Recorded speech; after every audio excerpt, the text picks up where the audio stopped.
Good afternoon, friends. This is time for the trade plan for the week starting 18th of January, and it's taken me almost Sunday to discuss or to think of this trade plan because I was evaluating what sorts of issues could impact the market and what is the correct view to take. Now, as far as S&P 500 is concerned, we have hit almost the 20-day moving average. So far, on most global indices, large corrections have not played out, and you remain in very, very strong uptrends. And what tends to happen is that whenever the first red bar is made, there is all kinds of panic attack which happens to market players, and the market is going to come down. Now it will come down to 13,700, it will come to 13,500. That is a without confirmation, that sort of view is not reasonable. And my view, while I don't say is right or wrong, I don't know whether it's right or wrong, but it is based on certain rules. So S&P 500 5-minute chart from Friday, I think initially it went and made lows, finally recovered, and closed somewhere in the middle of the range. So yes, S&P 500 also shows that some kind of a small pullback may have happened. Now, what is the reason for this mayhem? The reason for this mayhem is the dollar index. Dollar index has started to show some kind of a pullback, and it has done that many times in the past. These pullbacks have not really sustained for a long time, and the market turns because there is constant printing of currency. So I don't think dollar can sustainably go up.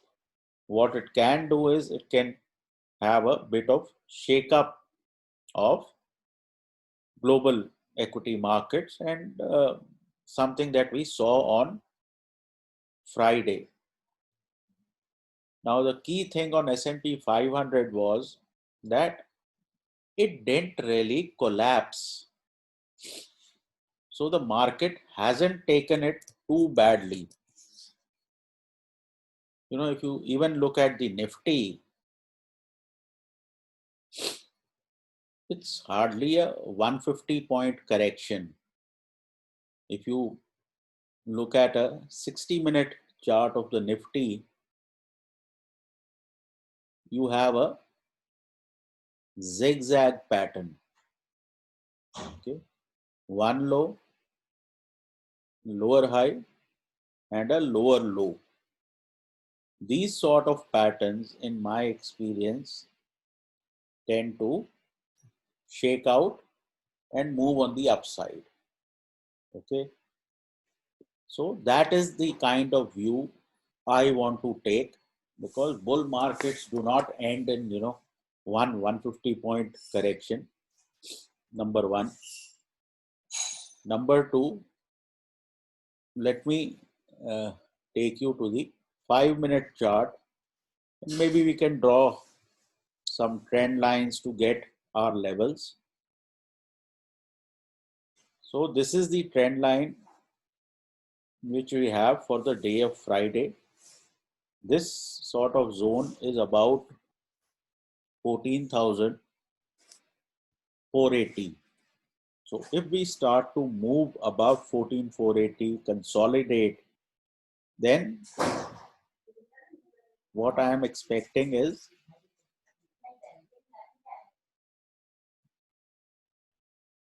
these sort of swings to continue.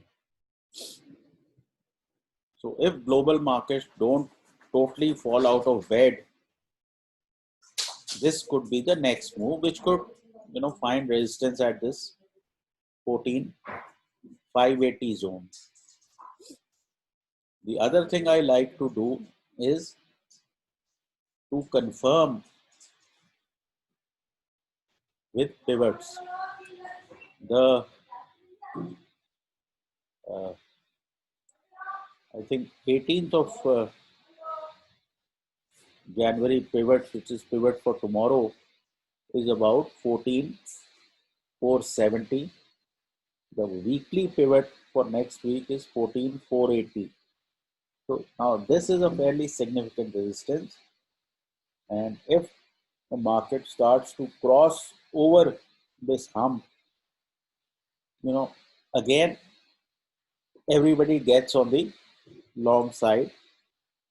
So that is what I am expecting. If you see several individual charts, the fact is that things like Kotak, Asian Paints, etc., they have already corrected for last 5 or 6 sessions. So it's only the large cap indices which appear like the correction has started Friday. So that way, what I think is that there is a 70% odds that we are in a swinging type of market than any sort of deep correction. I reserve the right to be wrong, and this view you would have to reconsider if we start to take out 14,250 to 300. What has so far happened in the last 1 year is that people get short prematurely, and then those trapped shorts help the market go to new highs. Okay. Again, this is Bank Nifty. Now, Bank Nifty, a key event for tomorrow is the excellent results from HDFC Bank. And HDFC Bank has been kind of underperforming. So if the Bank Nifty starts to cross this 32,300 type of zone and sustain here, then the Bank Nifty could also have an upswing.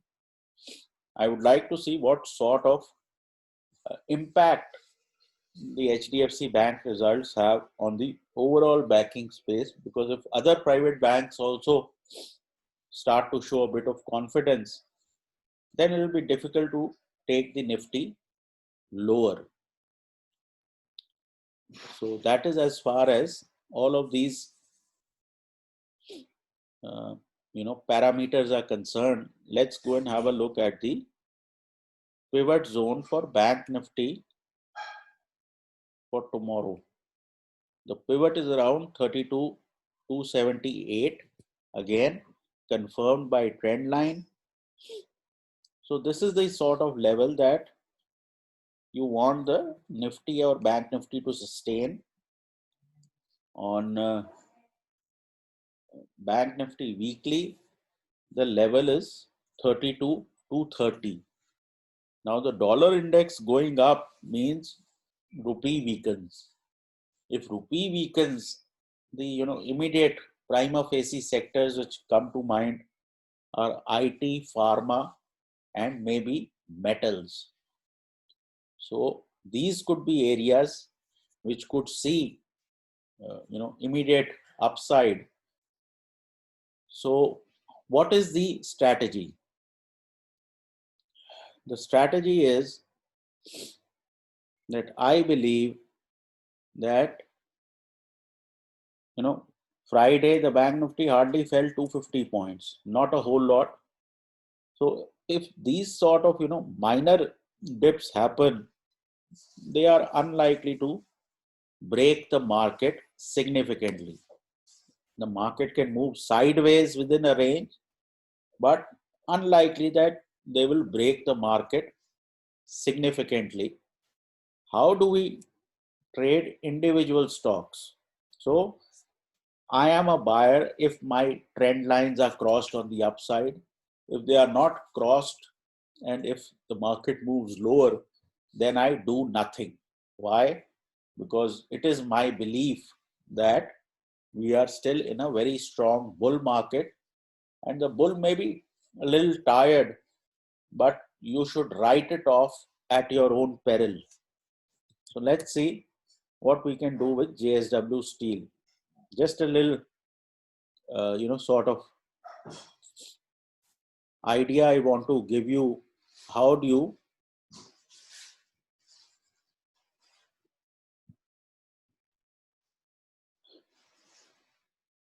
make, trend lines which work? Now, JSW Steel, if you look at the daily chart, okay, 20 DMA is up, right? You have red bars. Now, my buy stop is above Friday's high. So, on the 15-minute chart, what I am going to do is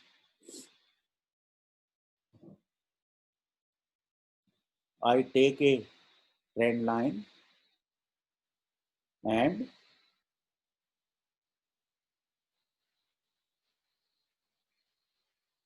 I take it from 12th of January,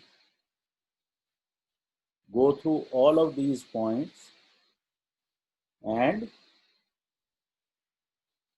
I have alerts put in above the high of Friday. So if we cross, the high of Friday,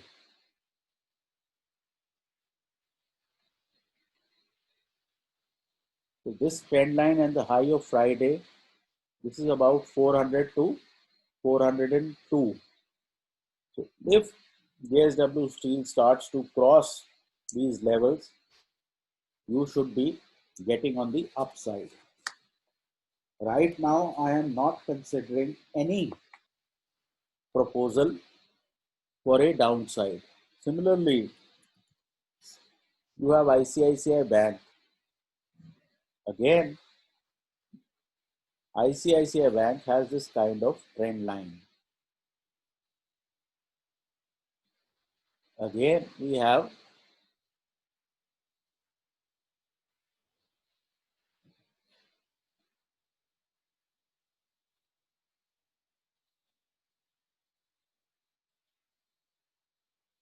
Friday's high, which is here.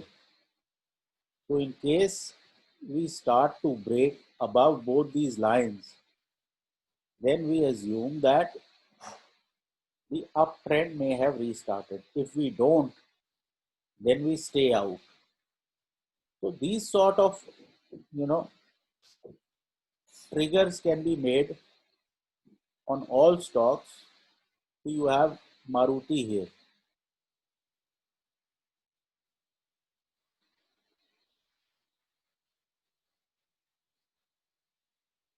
Take this high and draw this trend line. Again, my trigger is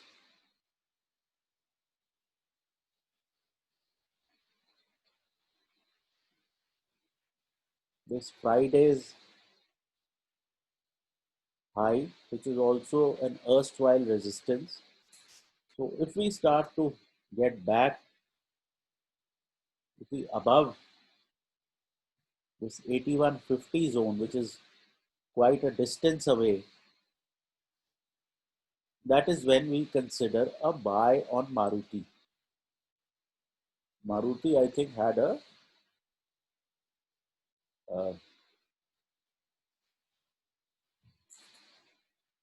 fall on Friday, and now what we want is Maruti to get back above the high of Friday before we buy. If it doesn't, it doesn't. So these are the sort of plays I am looking for. I am not looking to go short, because if there is no follow through, the global rally will restart without warning. That should be it regarding my plan for next week. Let's see what happens. Uh, Meanwhile, our join buttons are open: platinum, diamond, silver, copper, etc. You can join them. There's been massive response on platinum button, particularly. Uh, you know, People are enjoying sitting live and looking at trading issues. Plus, you can also join our followers group on Facebook, our business page. So that should be it. Take care, trade well. Please consult your financial advisor.